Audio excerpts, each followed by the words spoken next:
You wake up. Your phone? Assembled in China. Your laptop? Almost certainly packed with Chinese-made components. Your clothes? There's a good chance the fabric, stitching, or raw materials pass through a Chinese factory. Your solar panels? Very likely manufactured in China. Your lithium battery? Processed, refined, or assembled there. Even your inflation rate is influenced by China's factories and exports. In 1980, China's economy was smaller than many developing nations. Its GDP per capita was lower than parts of sub-Saharan Africa. The country had just emerged from decades of political turmoil and economic isolation. Today, China is the second largest economy on Earth. In just 4 decades, it lifted more than 800 million people out of extreme poverty, the largest poverty reduction in human history, according to the World Bank. No country has ever industrialized, urbanized, and modernized at this scale and speed. But here's the real question. Is China's economy unstoppable, or is it quietly breaking under its own weight? In the next 10 minutes, you'll understand how China went from famine to factories, why it became the world's manufacturing superpower, how it came to dominate electric vehicles, batteries, and solar, why its real estate crisis could shake the global system, and what China's economy might look like in 2035. This isn't politics. This is power. Let's begin. 1. 1949 to 1978, the closed economy. In 1949, the Chinese Communist Party, led by Mao Zedong, founded the People's Republic of China. China adopted a centrally planned economy modeled largely on the Soviet system. The state controlled nearly every major economic decision. Production quotas were set by bureaucrats. Prices were fixed by the government. Land was collectivized into communes. Private enterprise was abolished. Markets were suppressed. Profit was viewed as suspicious. Entrepreneurship was labeled capitalist deviation. In 1958, Mao launched the Great Leap Forward, an attempt to rapidly transform China from an agrarian society into an industrial powerhouse. Rural peasants were organized into giant communes. Backyard steel furnaces were built in villages. Agricultural production figures were exaggerated. The goal was rapid industrialization. The result was catastrophic famine. Between 1959 and 1961, an estimated 15 to 40 million people died. It remains one of the deadliest human-made disasters in history. China became economically isolated, especially after it split with the Soviet Union in the 1960s. The Cultural Revolution further disrupted education, productivity, and institutional stability. By 1978, China's GDP per capita was roughly $156. For comparison, the United States was over $10,000. Infrastructure was weak. Technology lagged decades behind the West and Japan. China was poor, isolated, inefficient. But then everything changed. And this is where the real story begins. 2. 1978. The Economic Revolution. After Mao's death in 1976, a pragmatic reformer emerged, Deng Xiaoping. He said something that would redefine China's future. It doesn't matter whether a cat is black or white, as long as it catches mice. Translation? Ideology doesn't matter. Results do. Deng launched what became known as reform and opening up. China allowed private businesses to operate, broke up collective farms, and returned land use rights to families. Opened special economic zones like Shenzhen in 1980. Invited foreign direct investment. Shenzhen is perhaps the greatest economic transformation in modern history.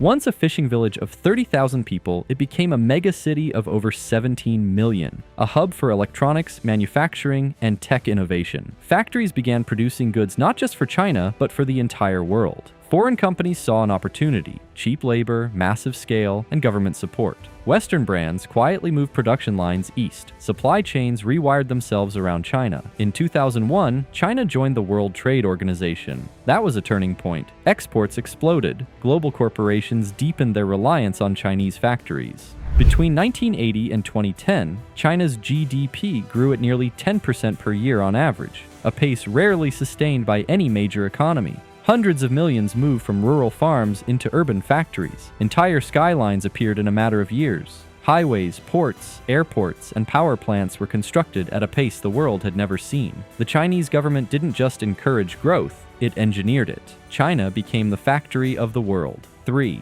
The manufacturing superpower. Today, China produces roughly 28 to 30% of global manufacturing output. more than the United States, Japan, and Germany combined. It manufactures more steel than the rest of the world combined, over 80% of global solar panels, around 60% or more of the world's electric vehicle batteries, the majority of rare earth processing.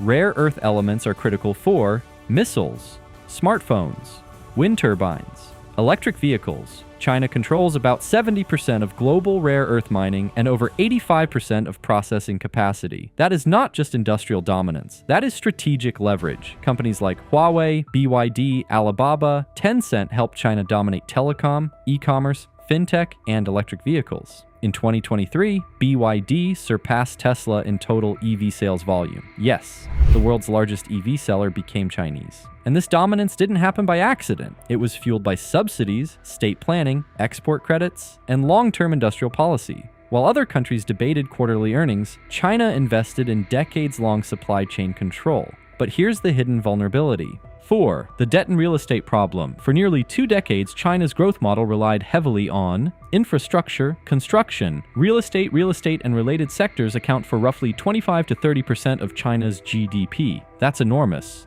But many apartments were built not to live in, but as investment vehicles. Developers borrowed heavily to build entire cities, some of which remain partially empty. One name became symbolic: Evergrande.